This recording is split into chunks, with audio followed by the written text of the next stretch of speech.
Les Anneaux de la mémoire, une histoire des esclavages.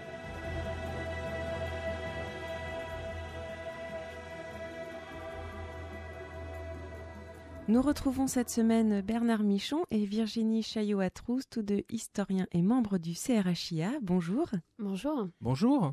La semaine dernière, vous avez commencé à nous faire découvrir l'histoire de l'île Bourbon, connue aujourd'hui sous le nom de l'île de la Réunion.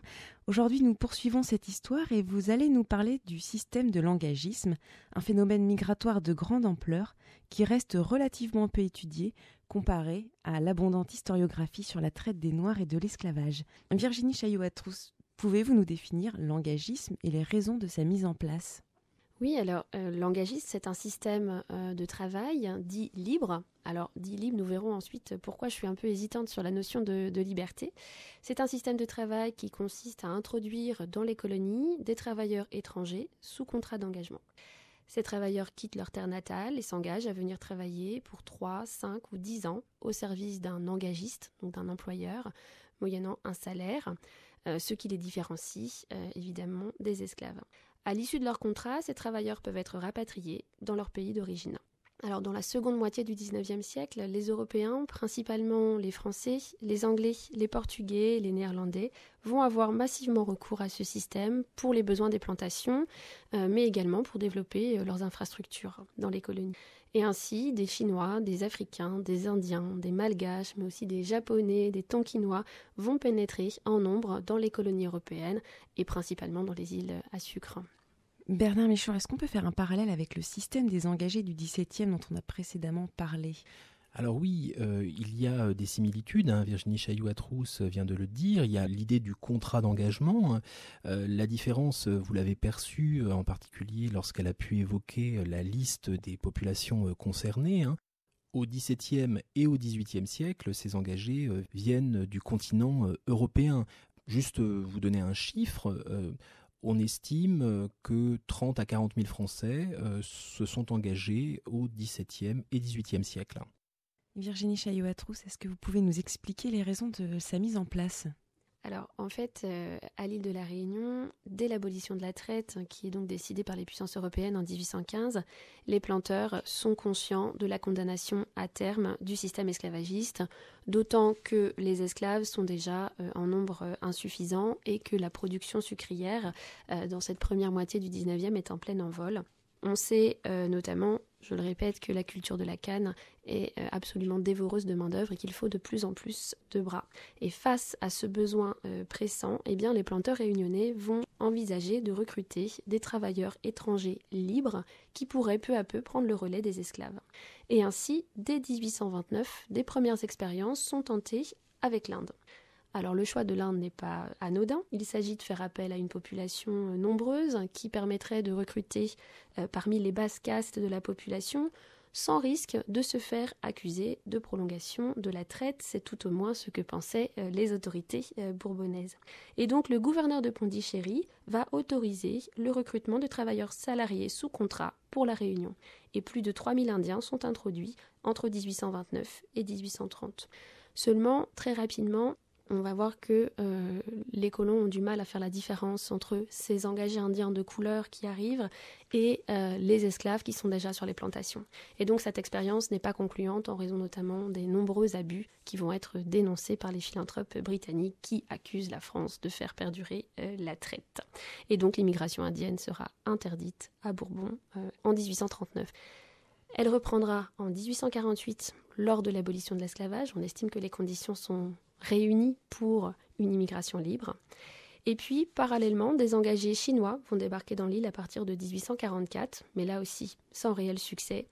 Et face à ces échecs du recrutement asiatique, eh bien, les colons réunionnais vont se tourner vers le continent africain, qu'ils connaissent bien pour avoir pratiqué la traite, et ils vont donc faire des premières tentatives de recrutement à la veille de l'abolition de 1848. Il y aura donc une vague d'immigration africaine sous contrat entre 1848 et 1859, qui sera suivie par une nouvelle vague d'immigration indienne massive entre 1860 et 1882, l'un prenant le relais de l'autre. 1860-1882 correspondent pour les Indiens à la mise en application des conventions franco-britanniques qui vont faciliter la venue des Indiens à La Réunion. Pouvez-vous nous donner un ordre d'idée de l'ampleur démographique de ces mouvements de population à Virginie Chailloux-Atrousse ? Oui, alors c'est assez compliqué. On sait que les chiffres au 19e sont à prendre avec beaucoup de recul. Pour les engagés africains, on sait qu'entre 1848 et 1859, on a plus de 34 000 engagés qui arrivent à La Réunion. Ça veut dire qu'il y en a beaucoup plus qui partent, puisque beaucoup, on verra tout à l'heure que c'est un véritable trafic, et beaucoup vont mourir dans le canal du Mozambique notamment. Pour les engagés indiens, on estime sur toute la période de l'engagisme qui commence relativement tôt au 19e siècle et qui se terminera en 1882, à plus de 120 000 engagés qui arrivent dans l'île. Donc on voit que c'est la population qui sera numériquement la plus importante. Pour les engagés chinois, au début du 19e siècle, ils sont à peu près 500 arrivés, c'est très peu, ça ne fonctionne pas bien, et quelques milliers arriveront au début du 19e.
Vous écoutez Les Anneaux de la Mémoire, une histoire des esclavages. Je suis avec les historiens Bernard Michon et Virginie Chailloux-Atrousse. Le système de l'engagisme au XIXe siècle concerne-t-il seulement l'océan Indien ? Non, alors ce système ne concerne pas que l'océan Indien et il ne concerne pas seulement les colonies françaises.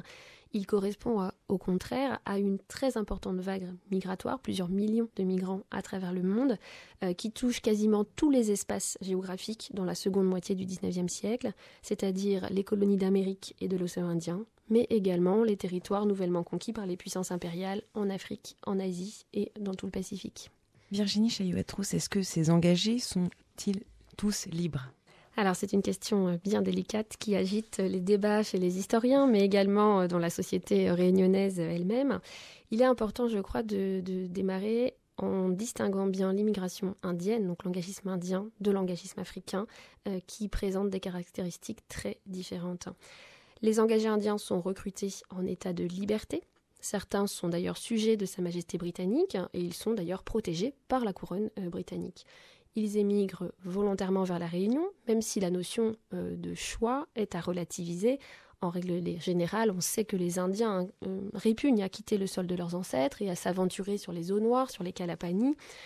C'est surtout l'extrême pauvreté qui va les inciter à partir pour espérer trouver une vie meilleure. Donc cette notion de choix, elle est à relativiser, d'autant plus que les recruteurs, qu'on appelle les mestris, vont user de tous les subterfuges pour les embarquer, en leur promettant notamment l'Eldorado une fois arrivés à La Réunion. Alors si les abus sont nombreux, les Indiens de La Réunion sont, on va dire, libres de partir.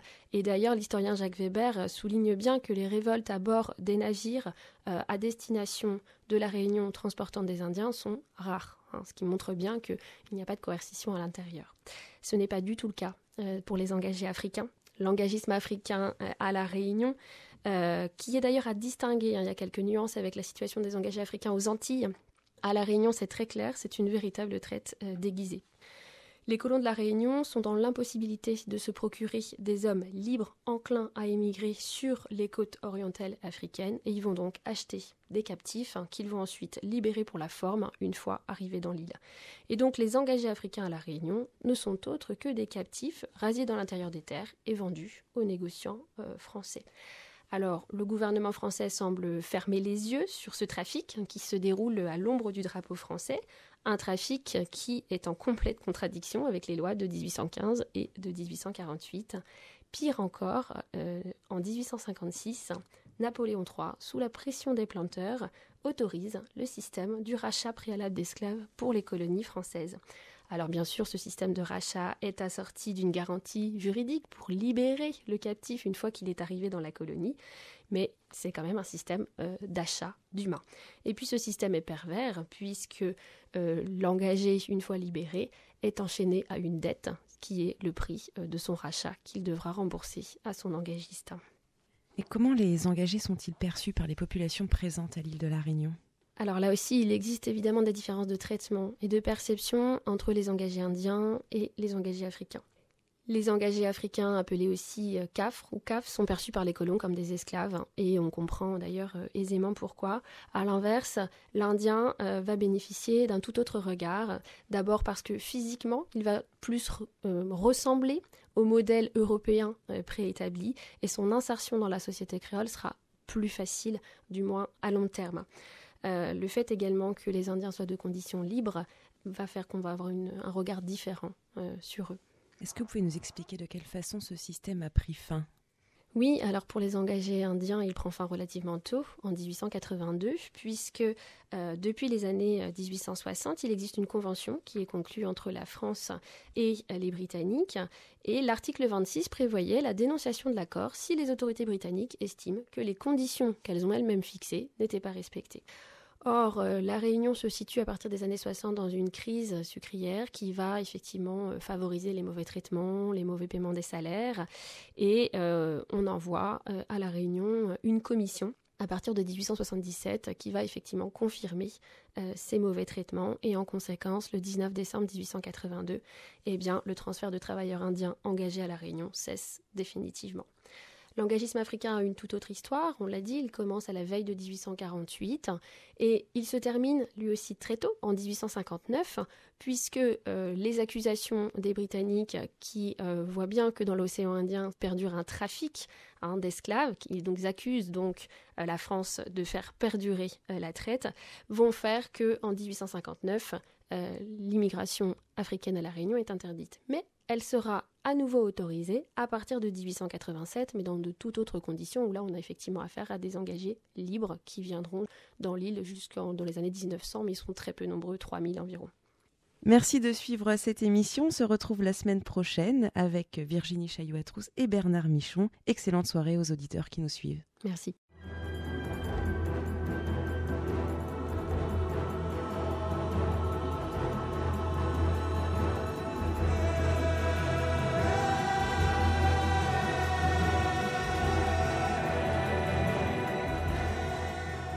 C'était Les Anneaux de la Mémoire, une histoire des esclavages. Cette émission vous a été présentée par Barbara Chiron de l'association Les Anneaux de la Mémoire, avec à la technique José Pasquale.